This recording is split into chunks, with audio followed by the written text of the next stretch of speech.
Hello दोस्तों, नमस्कार। स्वागत है आप सभी का आपके अपने परिवार एके नवलाकर क्लासेस पर। तो दोस्तों चलिए आज हम लोग मिल रहे हैं भूगोल के भाग 2 प्रैक्टिस सेट 2 है एमसीक्यू के साथ। आज हम लोग डायरेक्ट मिल रहे हैं फेस टू फेस। क्या समस्याएं हैं, क्या चीज़ें हैं, आप बिल्कुल बताइएगा, कमेंट जरूर कीजिएगा कितना क्वेश्चन आपसे सही हुए हैं।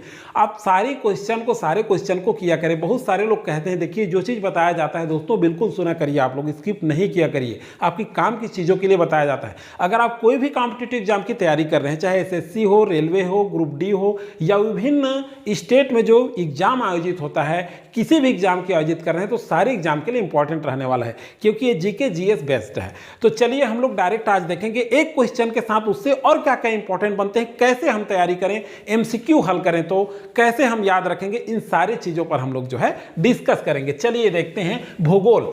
तो देखिए भूगोल का एमसीक्यू ये प्रैक्टिस सेट 2 है। ये प्रैक्टिस सेट क्या है, हमारा दूसरा है। तो चलिए बिना देरी के शुरू करेंगे पहला क्वेश्चन। शुरू करने से पहले दोस्तों बता दूं मैं, चलिए देखते हैं पहला। तो शुरू करने से पहले मैं महत्वपूर्ण बातें बताना चाह रहा हूं कि आप क्वेश्चन को अच्छे से पढ़िए, उसके बाद जो है चलिए देखिए तो क्या होगा। भारत और नेपाल के मध्य कौन सी नदी सीमा बनाती है? चलिए बताइए कौन सी नदी सीमा बनाती है? भारत और नेपाल के मध्य कौन सी नदी सीमा बनाती है? तो देखिए गंगा नदी है, कोसी नदी है, काली नदी है और कोई नहीं। तो कौन सी नदी बनाती है जी? काली नदी जो है भारत और नेपाल के मध्य सीमा बनाती है। तो आंसर आ जाएगा आपका सी। कितने क्वेश्चन आपसे सही हो रहे हैं आप कमेंट करके जरूर बताइएगा। चलिए दूसरा क्वेश्चन की ओर चलते हैं। और दूसरा क्वेश्चन करने से पहले दोस्तों अगर हमारे चैनल में आप नए हैं तो सब्सक्राइब जरूर कर लीजिएगा, साथ ही बेल आइकन में ऑल प्रेस करके रखिए। टेलीग्राम अभी तक आपने हमारा ज्वाइन नहीं किया तो टेलीग्राम जरूर ज्वाइन कर लीजिएगा, लिंक डिस्क्रिप्शन में मैं दे दिया हूँ, या तो एक नवलाकर सर्च करके भी आप ज्वाइन कर सकते हैं, वहां से आपको पीडीएफ मिल जाएगा। तो चलिए देखते हैं भारत को, सेकेंड नंबर का प्रश्न है आपका, भारत को म्यांमार से कौन सी पहाड़ी अलग करती है? चलिए बताइए तो कौन सी पहाड़ी अलग करती है भारत को म्यांमार से?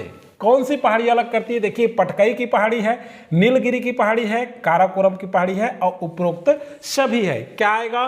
तो पटकाई की जो पहाड़ी है ये जो है भारत को म्यांमार से अलग करती है। तो ये बन जाएगा आपसे। चलिए नेक्स्ट क्वेश्चन की ओर चलते हैं, तीसरे नंबर की क्वेश्चन। इसमें देखिए क्या चीज है। तो देखिए भारत श्रीलंका से किसके द्वारा अलग होता है, ये प्रश्न है।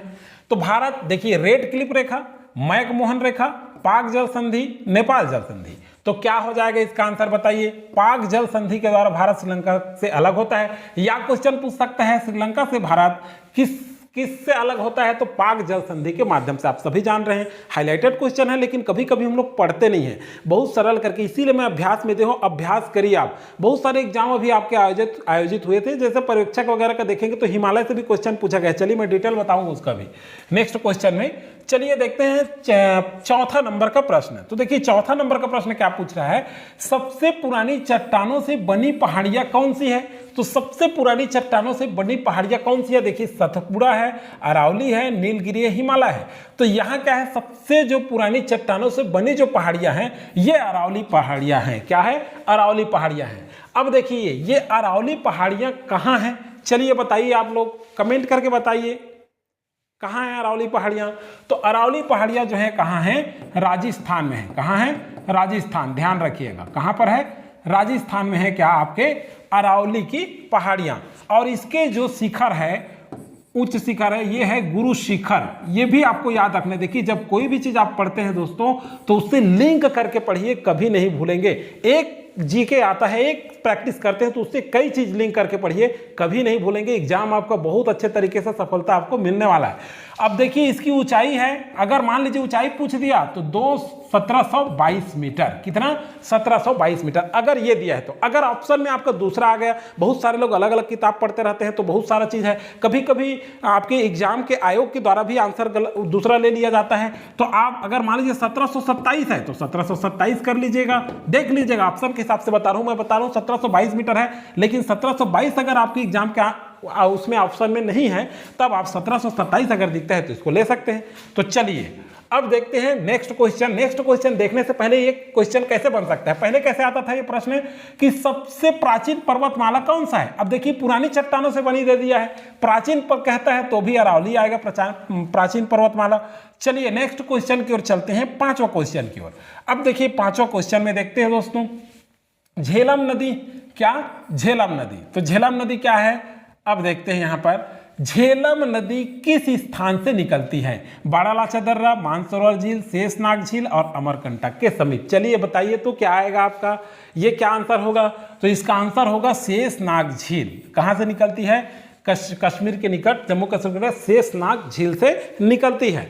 अब देखिए अब छठवां नंबर का क्वेश्चन देखते हैं, क्या दिया है इस क्वेश्चन को देखिए, पढ़िए। निम्न प्रायद्वीपीय नदियों का उत्तर से दक्षिण की ओर क्रम क्या होगा, उत्तर से दक्षिण क्रम क्या होगा, इस उत्तर से इस दक्षिण की ओर जो है ये क्रम क्या होगा, मतलब यहां से इसका क्रम उत्तर से इस दक्षिण की ओर क्या होगा। तो देखिए किस तरह से दिया हुआ है, चलिए सबसे पहले देखें तो देखिए कृष्णा, महानदी, गोदावरी, पेन्नार, कावेरी, ये असिस्टेमेटिक दिया हुआ है, ये बिगाड़ करके दिया हुआ है। अब कूट वाला उत्तर तो बहुत ज्यादा पूछा जा रहा है आपसे एग्जाम में, तो कैसे करेंगे, यहां कूट के लिए दे देता है, नीचे में चयन करिए। तो सबसे पहले आप ध्यान रखिएगा महानदी है, कौन सा महानदी, टिक कर लीजिए।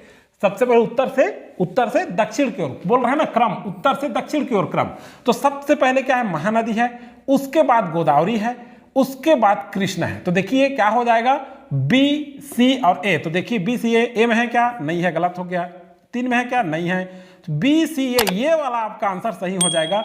तो देखिए सबसे पहले क्या आएगा आपका, देख लीजिए महानदी, फिर उसके बाद आ जाएगा आपका गोदावरी नदी, फिर उसके बाद आ जाएगा कृष्णा नदी, फिर उसके बाद पेन्नार नदी, फिर लास्ट में आ जाएगा आपका कावेरी नदी। तो इस तरह से ये क्वेश्चन को आप बना सकते हैं। देखिए हालांकि पृथ्वी गोल है, कोई दिक्कत नहीं है, पृथ्वी गोल है, भूगोल भी गोल है, तो क्या दिक्कत है, बना सकते हैं आप आंसर। तो गोल जैसे अभ्यास करिए, बहुत अभ्यास करिए, आपसे क्वेश्चन बनने वाला है। चलिए नेक्स्ट चलते हैं, नेक्स्ट क्वेश्चन की ओर बढ़ते हैं आगे। अब देखिए हम लोग देखते हैं 7वां नंबर का क्वेश्चन। 7वां नंबर के क्वेश्चन में क्या दिया है, देखिए इस मिट्टी को रेगुर मिट्टी के नाम से जाना जाता है। किस मिट्टी को, इस मिट्टी को दिया लाल मिट्टी, पीली मिट्टी, लेटराइट, काली मिट्टी। सही आंसर आ जाएगा काली मिट्टी को। काली मिट्टी को किस नाम से जाना जाता है, रेगुर मिट्टी के नाम से भी जाना जाता है। चलिए नेक्स्ट क्वेश्चन की ओर बढ़ते हैं, 8वां नंबर का क्वेश्चन। 8वां नंबर का क्वेश्चन की ओर बढ़ते हैं, यहां देखते हैं प्रायद्वीपीय भारत में सिंचाई का प्रमुख साधन क्या है। तो दोस्तों ये थोड़ा सा अलग हट करके क्वेश्चन छाटा गया है। अगर आपको अच्छा लगता है, हेल्पफुल लगता है तो लाइक करके हमें प्रमोट जरूर कीजिएगा, अधिक से अधिक लोगों को शेयर कर दीजिए ताकि उन तक भी यह वीडियो चला जाए। और इस तरह से आपको अच्छा लगता है तो कमेंट करके बताइए कि व्हाइट बोर्ड में ही मैं आपको इस तरह से जो स्मार्ट बोर्ड है इसके माध्यम से ही आपको मैं चर्चा करूंगा और एक क्वेश्चन निकलेगा उससे हम लोग अतिरिक्त भी तैयारी कर लेंगे। चलिए देखते हैं प्रायद्वीपीय भारत में सिंचाई का प्रमुख साधन क्या है, नहर, ट्यूबवेल, तालाब, कुआं। तो सही आंसर है तालाब। तालाब जो है प्रायद्वीपीय भारत में सिंचाई का प्रमुख साधन है और इसमें तमिलनाडु में सबसे ज्यादा सिंचाई किया जाता है तालाब से। ये भी आपको याद रखना है, किसको, तमिलनाडु को। तो ये भी आपको याद रखना है एग्जाम के दृष्टिकोण से। चलिए अब देखते हैं नेक्स्ट क्वेश्चन। ये क्वेश्चन क्या कहता है, तेलहन प्रौद्योगिकी मिशन है, ये मिश्र हो गया है, आप सुधार लेंगे, क्या है ये, मिशन है। क्या है, मिशन की स्थापना कब हुई थी। तो सही आंसर है 1986 में हुई थी। नेक्स्ट क्वेश्चन की ओर चलते हैं और ये जो है प्रश्न क्या है, पढ़ लीजिए। विश्व के सर्वाधिक वर्षा वाला स्थान मासिन राम है। देखिए प्रश्न आपको दे दिया मासिन राम, आप सभी जानते हैं पहले चेरापूंजी आता था, अभी मासिन राम। अब जिसमें कितनी वर्षा मतलब कितना वर्षा होती है, ये है मापक छप गया है, कितनी वर्षा होती है वहां, कितनी सेंटीमीटर, ये कहने का मतलब है। तो आंसर सही है आपका 1141, लगभग जो है आपका कितनी वर्षा होती है, तो ये होती है 1141 सेंटीमीटर। तो आपको ध्यान रखना है इन सारे प्रश्नों को। अब चलिए देखते हैं लास्ट क्वेश्चन है दोस्तों। ये क्वेश्चन का आंसर आपको कमेंट सेक्शन में कमेंट करके बताना है। इस क्वेश्चन का आंसर आपको क्या करना है, कमेंट सेक्शन में बताना है। भारत की सबसे बड़ी तटीय झील कौन सी है। तो इतने ऑप्शन आपको मिला है। ये क्वेश्चन आपको एक बार और मैं करा चुका हूं, तो इस आंसर को आप कमेंट सेक्शन में कमेंट करके जरूर बताइएगा। मिलेंगे नेक्स्ट वीडियो में फूड इंस्पेक्टर का, जो बहुत सारे लोग आप लोग बोल रहे थे, तो कंप्लीट जल्द ही करा दूंगा मैं। मिलते हैं अगले वीडियो में आपके फूड इंस्पेक्टर सिलेबस के साथ, आपके अध्ययन के साथ, और गणित कंटिन्यू आता रहेगा। तब तक के लिए धन्यवाद।